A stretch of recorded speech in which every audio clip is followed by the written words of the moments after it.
Everyone, welcome to the Central Television. I am Lekon Onobanjo. The top stories at this hour. United States District Court orders release of findings on President Ndubuisi's involvement in a drug and money laundering case. Christians reenact Christ's triumphal entry as they celebrate Palm Sunday across the world. Junta Chief Bryce Oligui Nguema leads with wide margin in ongoing presidential race. Details to come your way shortly. We begin the news with updates on the United States, where we received the news that a district court for the District of Columbia has ordered top U.S. law enforcement agencies to release confidential information generated on President Bola Tinubu during a purported federal investigation in the 90s. The judge, Beryl Howell, who gave the order, noted that protecting the information from public disclosure is neither logical nor plausible. An American, Aaron Greenspan, had filed a suit in June 2023 under the Freedom of Information Act against the Executive Office for U.S. Attorneys, Department of State, Federal Bureau of Investigation, Internal Revenue Service, Drug Enforcement Administration, and the Central Intelligence Agency. Greenspan accused the law enforcement agencies of violating the FOIA by failing to release within the statutory time documents relating to purported federal investigations into President Tinubu and one Abiodun Adbele. Aaron Greenspan had filed 12 FOIA requests to six federal U.S. government agencies between 2022 and 2023, seeking information about a joint investigation conducted by the FBI, IRS, DEA, and the U.S. Attorney's offices for the Northern District of Indiana and Northern District of Illinois. Unfortunately, his requests received what he called gloomy responses, refusing to confirm or deny whether the requested records existed. Away from that, let's now move to the capital of Nigeria, Abuja, where Christian faithful joined their counterparts across the globe to mark Palm Sunday, which signals the commencement of the Holy Week in the Christian calendar. At the Celestial Church of Christ Central Cathedral, worshippers gathered in celebration, singing joyful hymns and participating in a symbolic procession holding palm fronds, reenacting Jesus Christ's triumph.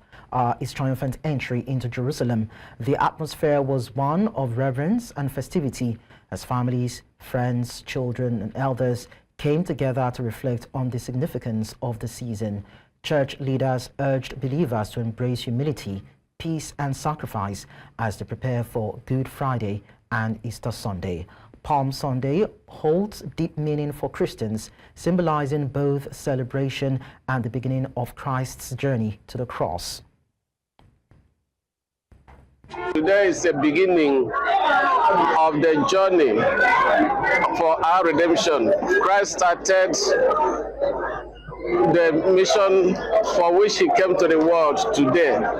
He was conscious that going to Jerusalem, he was going to be arrested, he's going to suffer, to die, and then to resurrect. So he went there consciously. So it's important for us that we do not always run away from difficulties, run away from suffering. At times the suffering is for our own good, if not our own good, for the future generation. So we have to make that sacrifice. So we should learn from Jesus that consciously he went to meet his death for the salvation of the world. That is why today is important. The Jews were carrying leaves of trees they found around, they call it palm, and throwing out on the way of Jesus. Some used their clothing, what they were wearing, and threw on the floor for him to pass. So it's just like throwing a red carpet for an important visitor. So in Igbo land here, palm is a sacred symbol. Well, for me as a Catholic and also as a Christian, this week is actually my best of the liturgical celebrations. Not just that it's a special week, it calls to mind a lot of things. It's a time that you recall a lot of things, you ask yourself some questions, then you judge this church, globally, everywhere to, make atone for whatever you're doing, have an introspection and look ahead towards the resurrection of Jesus Christ. For me, it's a very important time on the church and I don't play with it. Like, I'm already ready for it. Okay, as a Catholic, today marks the beginning of Holy Week in the Catholic Church. And this Holy Week is an important period in the life of every Catholic. And when you talk about Catholic faith, you can't really practice Catholic without talking about Holy Week. Earlier, our correspondent, Joshua Imarayi, who monitored the events, joined us to provide perspectives on how Palm Sunday is being celebrated across the Federal Capital Territory. Here is his report. Of Christ Central Cathedral, live in the Federal Capital Territory. Earlier on, you could see from the pictures, there was a procession here. It was magnificent and joyful, as well as spiritual, both old and young. Teenagers all joined in the procession to mark this year's Palm Sunday. It held a magnificent significance among Christians in the Federal Capital Territory. It was like a reenactment of the biblical moment of the triumphant entry of Jesus Christ into Jerusalem. And love, they are capitalizing on the ultimate sacrifice of Jesus Christ on the cross of Calvary. So clergies and clerics today preach that same message to worshippers across several churches in the Federal Capital Territory, particularly Central Cathedral, where I am currently. And the message of hope is being preached over and over again to adapt and take after the characters that are Christ-like. We're expecting to enter the Passion Week. This will be characterized by a series of services, night vigils across several churches, lessons, and as well as special service to commemorate the Passion Week. And by Friday, we're expecting to mark the Good Friday as well as the Good Sunday. Well, today marks the beginning of the Holy Week in Christendom with the celebration of Palm Sunday in Adamawa State. The Catholic Bishop of Umuahia Diocese, Most Reverend Michael Upong, is encouraging Christians to borrow a leaf from the life of Christ, who willingly marched into his own death. He says the palm is also a reminder of the greatness of Christ, which symbolizes sacredness. Some faithful also spoke about the day.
Christian faithful are on the streets of Asaba and major roads demonstrating the entrance of Jesus into Jerusalem, carrying palm fronds, waving it and singing Hosanna in the highest, depicting the entrance of Jesus into Jerusalem.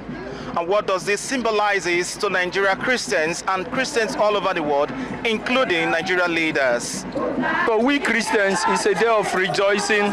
It's a day that Jesus triumphed over evil. It symbolizes Jesus' triumph over sin and death, even right now in our lives. Our message today is on emulating the humility and simplicity of Christ.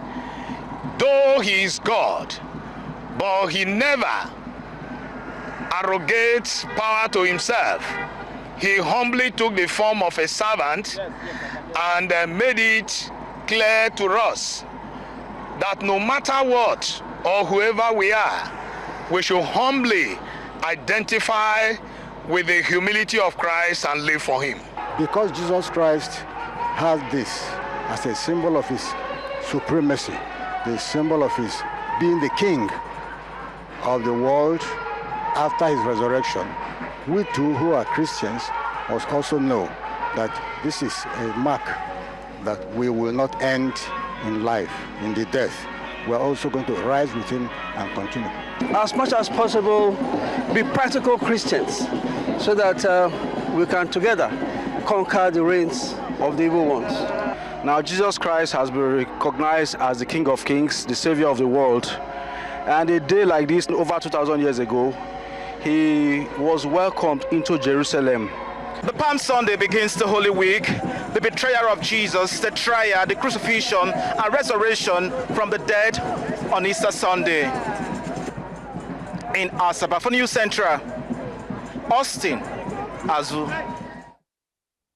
Thank you so much, Austin, for that report. Now we talk politics. Delta State on Saturday recorded a major political shift as Chedu Ebie, board chairman of the Niger Delta Development Commission, led thousands of members of the Delta Unity Group of the PDP in Ika Federal Constituency into the All Progressives Congress. At a reception for the Dekampis in Agbo, APC National Chairman Abdullahi Ganduje, flagged by Edo State Governor Monday Okpewolo, described the move as very strategic towards taking over power in Delta State. News Central correspondent Austin Azu again tells us more. The national chairman of the APC, Abdullahi Ganduje, is in Agbo, Delta State, accompanied by the governor of Edo State, Monday Okpewolo, for a strategic political engagement. The first point of call is the palace of the Dane of Agbo for a courtesy visit. Please carry back to the president the simple message: we need peace. We're all brothers and sisters in this country. We're all affiliated one way or another. If Mr. President fails, we all fail. The success of the president is the success of the nation. Please understand this. Whether you are PDP, whether you are APC, whether you are another party, the commander-in-chief is the commander-in-chief. However, attention shifted to the rally ground, where thousands of members, Delta Unity Group of the PDP in the Ika Federal Constituency, are set to dump the party for the APC.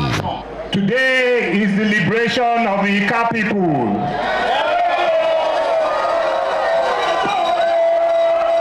Particularly the Agbo people, who have been in bondage for over 2 decades. In their separate goodwill messages, Edo State Governor Monday Okpewolo, member representing Ifiop Federal Constituency and Chairman, House Committee NDDC Erata Keboris Swenu, among other APC members in the state, said the party is working in unity to take over power in the state. 2027, it is our time to shine. It is happening here.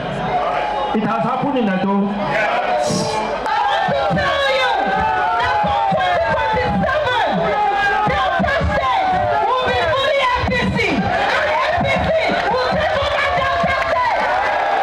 As we speak today, about 60% of the membership of PDP in Delta State, they have poured into APC, and that number is increasing.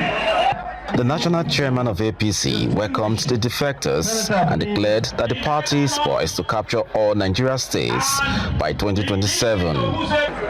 What we require now is unity. Unity in purpose. And unity in order to win this election, so that you provide good governance to the people of Delta State. A major highlight of the event was the presentation of 2 operational vehicle skis to the 2 local government areas in Ika Federal Constituency, facilitated by Chedu Ebie, to aid the movement of political actors within and outside the constituency. In Agbo, for News Central, Austin Azu. Now we tell you that the governor of Imo State, Hope Uzodinma, has explained why he believes he deserves the Vanguard Infrastructure Governor of the Year award, which he recently received. While speaking to journalists in Lagos after receiving the award, Governor Hope Uzodinma touched on the achievements of his government in infrastructure and revenue generation. He also responded to questions of insecurity and state policing. The National Economic Council at our last meeting had already taken position on state police, and the government has 6 states who have all signed, including New City, for the creation of state police. But you need to be taken to National Assembly for legislation. I believe that state police is necessary because Nigeria, the landmass of the country, the population of the country, become micromanaged management of security. You have to decentralize security so that our comparative advantages can have a space in the system. So I think certainly let us go and very good friend. 2020, our entire territorial revenue in the state was less than 400 million naira.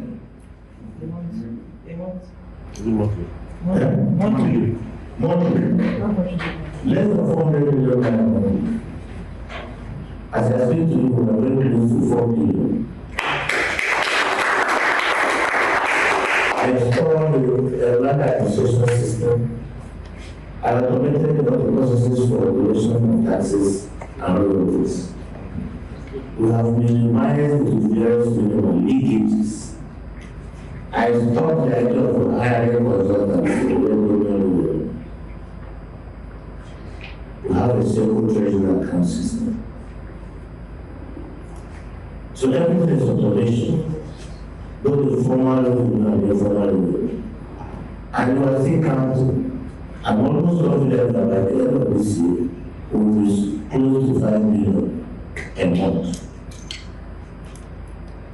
And that is very clear, and no one to one bank. Governor Uzodinma also responded to questions on local government autonomy, amongst others.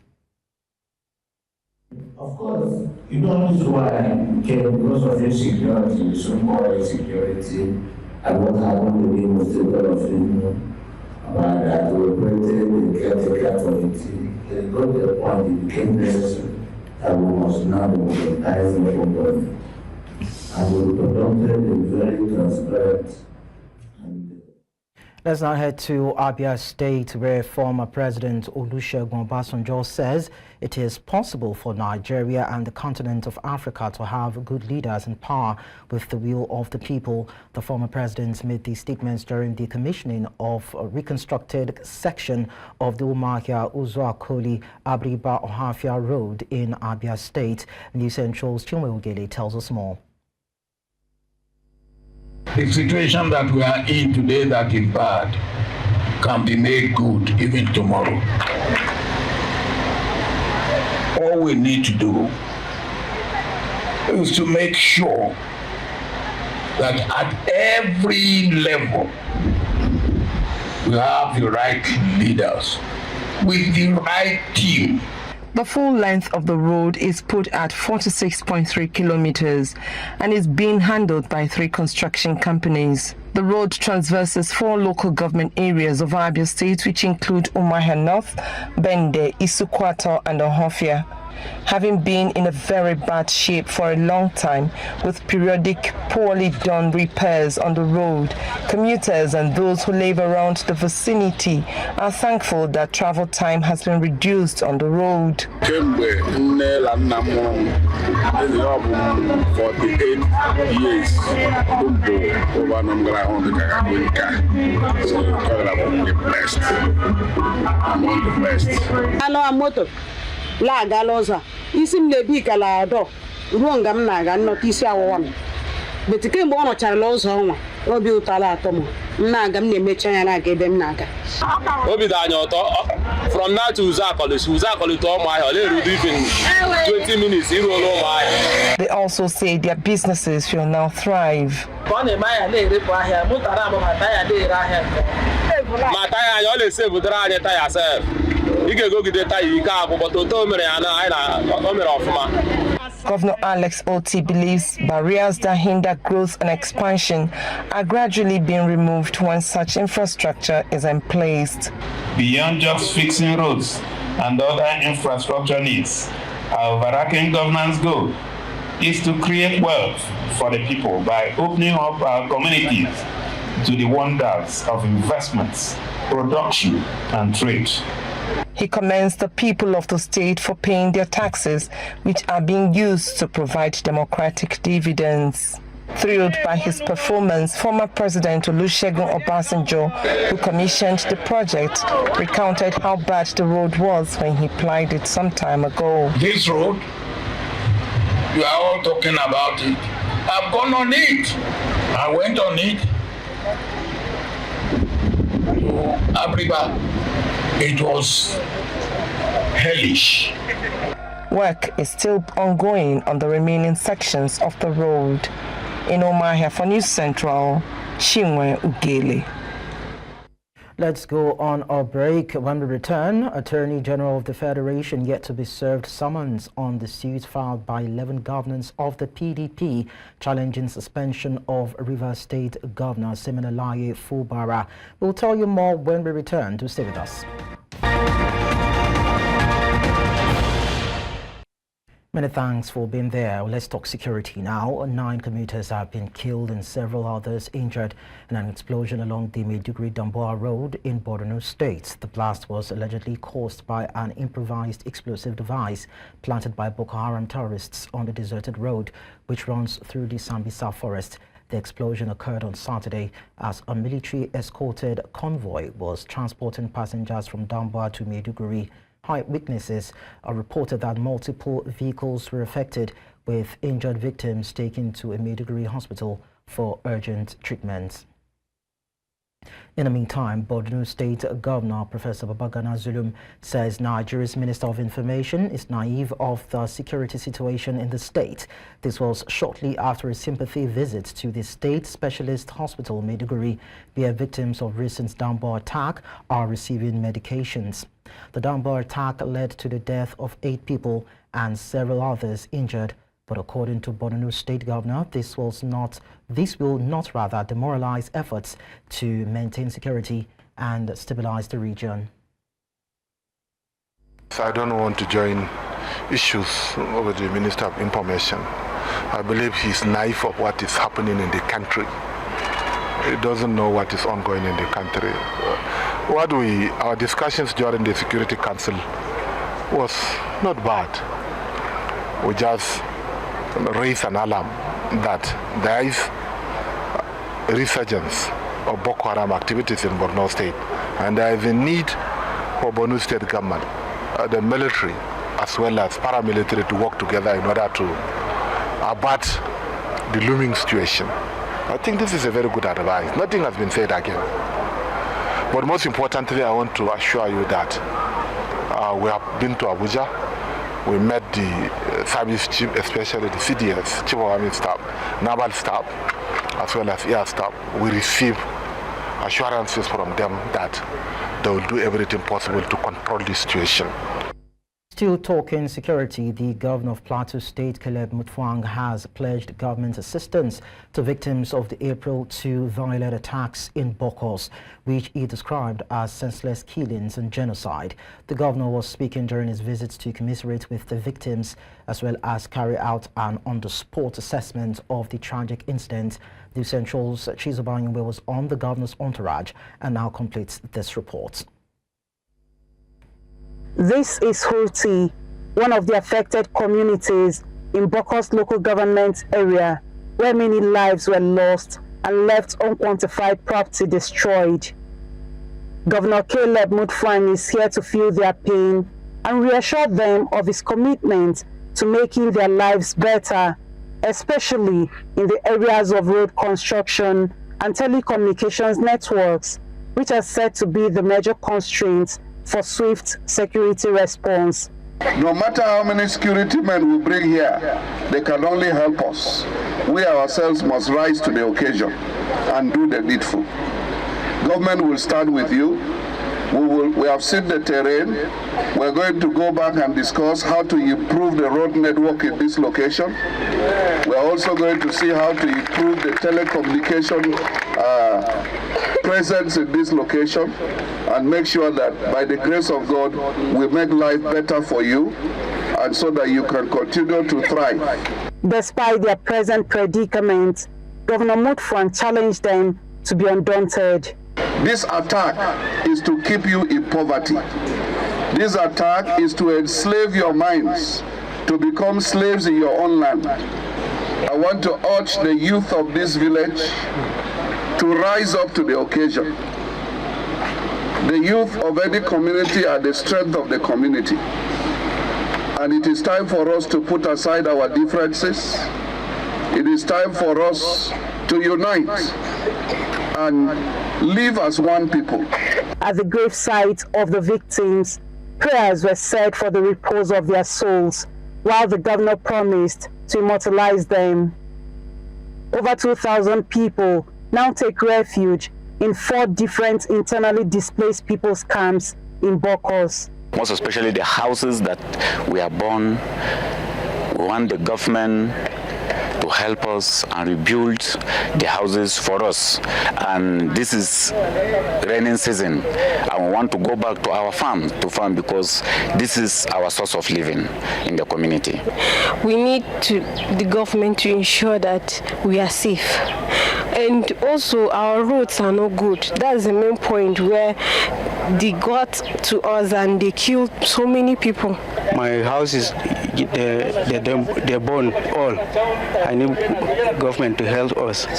Now with the visit of the governor here in Houthi, one of the communities affected during the last incidents in Bokos, with the assurances he has given, one would believe that everything possible will be done to ensure that relative peace once again returns here. From Bokos local government area of Plateau State for News Central, Chizoba and Nyoi.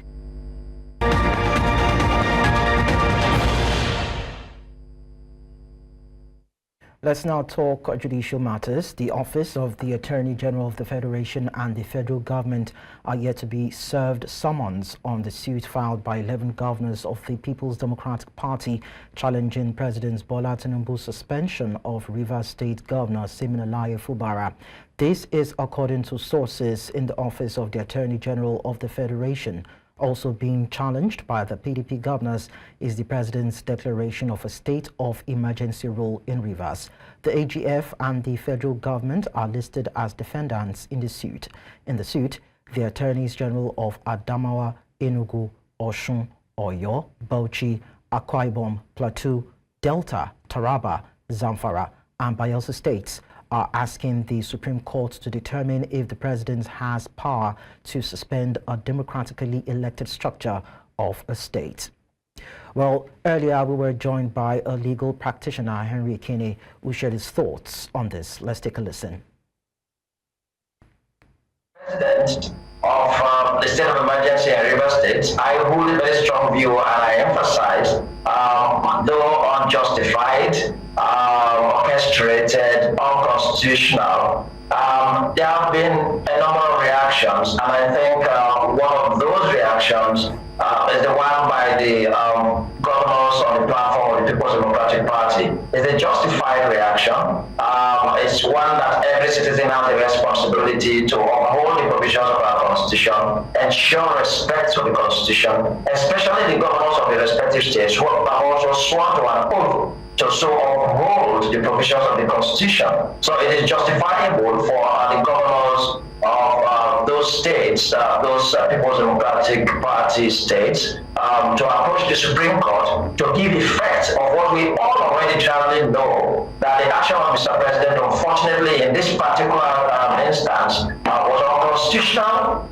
It stretched beyond his constitutional power, and then, of course, even the outcomes of the actions of the sole administrator of Rivers State are clear confirmation that the actions of Mr. President are unconstitutional because the purported sole administrator, whose position is not known to law, is not known in our constitution, the powers is arrogating himself, and the actions is taken out in Rivers State. I think they are quite disturbing that across the country, those who are adherents to the constitution are already condemning those actions. Away from that, the Labour Party has distanced itself from an alleged attempt to hijack the party structure by some aggrieved members of the party. The National Publicity Secretary, Abayomi Arabambi, made this known to newsmen in Abuja, saying that the party will not be used as a platform for anti-democratic activities ahead of the 2027 general elections. Arabambi expressed concerns over what he described as threats to national peace and stability, calling on party faithful to remain focused on rebuilding the party and preparing for the 2027 polls. We unreservedly affirm our belief in one indivisible Nigeria, and all of them, including Governor Zale Soti, Mr. Peter Obi, Senator Dati, Baba Ahmed, Senator Ume, Darlington Wakocha, Honorable Ogene, Senator Nenadi Usman, must be reminded that our party will not be used as a tool for rebellion against democracy and constitutional administration. It is totally undemocratic to assume their position. You claim to have a Supreme Court judgment that favored you, and yet you are still considering the same Supreme Court that affirmed President Bola Ahmed Tinubu election as illegitimate. This is treasonous. Must we be complaining about 2023 president election now when another election is coming in 2027? Or we should be focused on how we are going to have the presidency in 2027. To us, the OT group are engaging in distractions. With that type of statement, both should be placed under security surveillance. Let's now tell you about gender justice. Gender rights experts in Nigeria have called on the federal government to commence the full implementation of the nation's national gender policy. This was as they converged on Abuja to review the state of women's rights in the country and called for the effective implementation of the Violence Against Persons Prohibition Act, also known as the VAP Act. They say despite the act being domesticated in 34 out of 36 states in the country, more efforts should be put in place to ensure its implementation. Amadine Uyi tells us more. A lot of efforts being made. Thank you so much, ma'am. The event, the 2025 Transformative Gender Justice Conference, had in attendance diverse range of stakeholders gathered to assess the progress and challenges in implementing policies and laws put in place to ensure the rights and protection of women and girls in the country. As we reflect on our progress today, we must also confront the barriers that persist. Gender-based violence, economic exclusion, political underrepresentation, and deep-seated cultural norms that continue to hinder true equality. It is one thing to have laws and policies in place.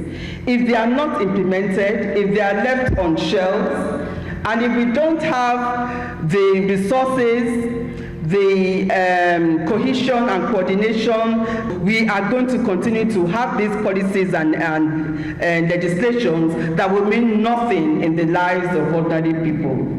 The review centered on the implementation of the much acclaimed Maputo Protocol in Nigeria, as those present say that the law aims to promote gender justice and equal rights for women and girls. In Africa, the Maputo Protocol stands as a landmark instrument for women's rights, addressing critical issues such as political participation, economic empowerment, reproductive health, and the elimination of harmful practices like female genital mutilation, FGM, and child marriage.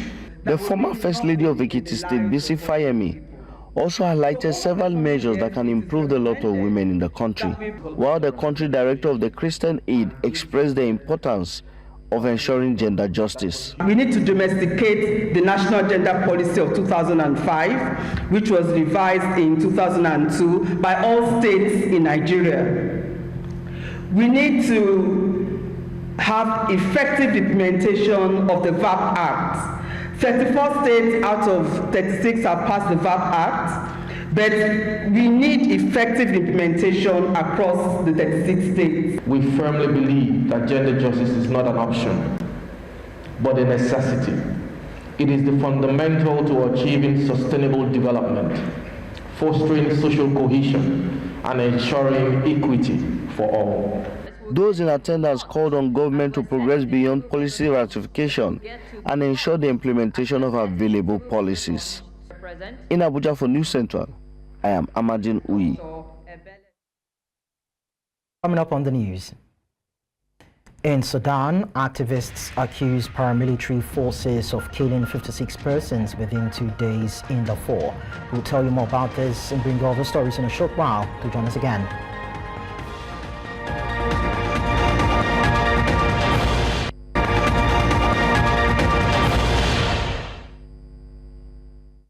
Let's bring you other stories now from Africa. War-torn Darfur region has seen another deadly escalation.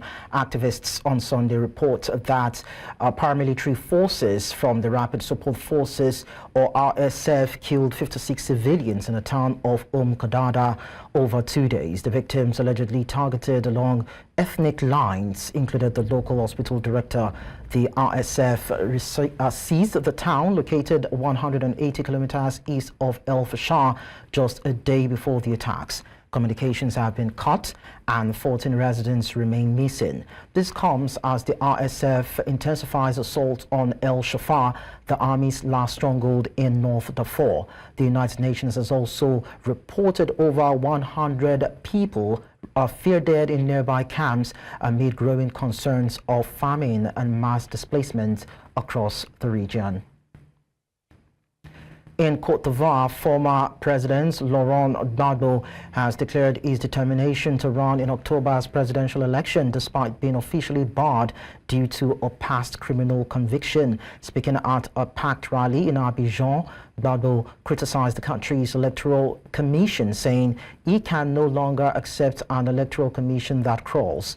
The former leader was convicted in 2018 for the alleged misappropriation of funds from the Central Bank of West African States during his presidency, a charge he denies. His candidacy remains uncertain as Ivorian law currently prevents those with criminal records from standing for office. Gbagbo, however, remains a major political force and is rallying his base ahead of what could become a highly contested election.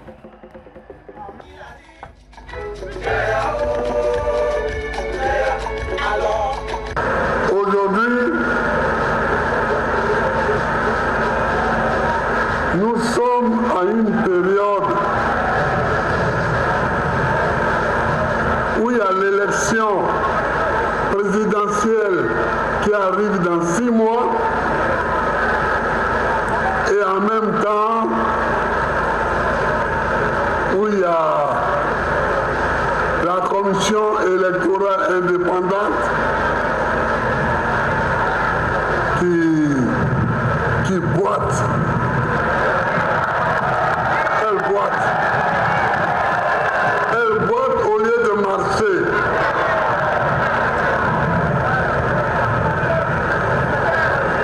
Mais nous savons déjà ce qu'une commission électorale boiteuse amène au pays. Donc moi j'ai vu des commissions électorales qui boitent.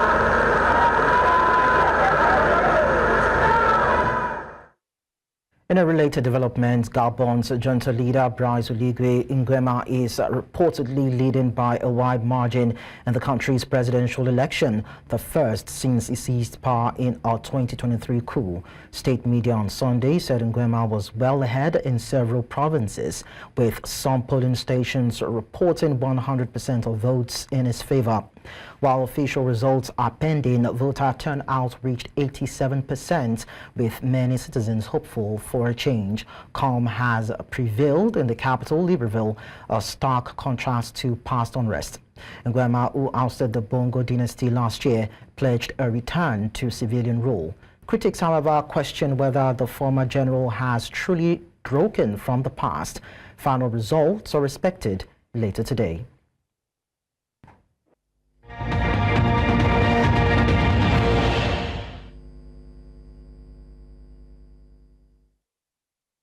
Outside of Africa, Pope Francis on Palm Sunday delighted worshippers with an impromptu tour of St. Peter's Square against the advice of his doctors to avoid crowds while recovering from pneumonia.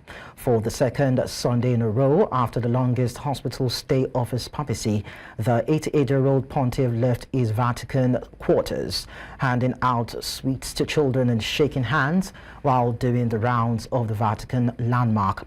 While sat in his wheelchair, the Argentine appeared in rather a good form without the nasal cannula, a plastic tube tucked into the nostrils used to help him breathe during his convalescence. Since his release from hospital, the Pope has ventured out on several occasions despite his doctors urging him to rest, with his surprise visits appearing on no official Vatican program. L'ho trovato bene comunque, era una bella giornata di festa e quindi ha voluto omaggiarci della sua presenza. Certamente, certamente, è un simbolo per tutta la Chiesa e quindi fa bene vederlo tutti i giorni. Sì, è stata una cosa emozionatissima a vedere il Papa e quindi auguro di buona salute al Papa e buona settimana santa. L'ho visto bene, ma però è molto sofferente. Si vede proprio dal viso dal volto che lui è sofferente.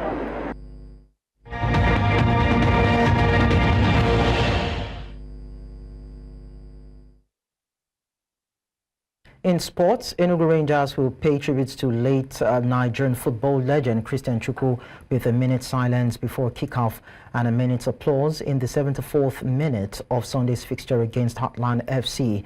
Christian Chukwu, former captain and coach of the Super Eagles, died on Saturday in Enugu at the age of 74. According to the chairman of Enugu Rangers, 2 condolence registers have been opened, one in the stadium and other at the State Football Association pitch. It's a deep loss for all of us, and currently at the stadium we've opened 2 registers, one at the gate of the cathedral and then one at the State Football Association head office. His Excellency the Governor has directed that everything be done to make sure that befitting respect is accorded to Chairman Christian Chukwu. So it's a difficult one, and today it's Rangers and Heartland, 2 clubs he worked for. So it's difficult not just for the Rangers squad, but also for the Heartland squad. A minute silence will be observed, but again at the 74th minute of today's game, we will give a standing applause for Chairman Christian. Sadly, in another incident, the Nigeria Football Federation has expressed deep sorrow over the death of Charles Bassey, a member of Nigeria's historic 1980 Africa Cup of Nations winning squad. Bassey, 71 years, passed away on Saturday in Eket, Akwa Ibom State, after a prolonged illness just hours after the death of team captain Christian Chukwu. Bassey featured in Nigeria's 3-0 final win over Algeria that secured the country's first AFCON title. After his playing career, he managed several clubs, including Calabar Rovers and Aqua United. His death brings to 9 the number of players from the 1980 squad who have passed on, marking a somber chapter in Nigerian football history. The NFF described the day as one of double tragedy. And that's all at this hour. But before we go, we look at our top stories again. We told you that the United States District Court has ordered release of findings on President Tinubu's involvement in a drug and money laundering case. Christians reenact Christ's triumphal entry as they celebrate Palm Sunday across the country. We also told you that Junta Chief Bryce Oligui Nguema leads with wide margin in ongoing presidential race. Well, you can send your eyewitness report to the WhatsApp number on the screen. And don't forget to follow us on social media. We are at News Central TV. Watch us live on DSTV channel 422, GoTV channel 23, Star Times channel 274, Alvo TV, and YouTube.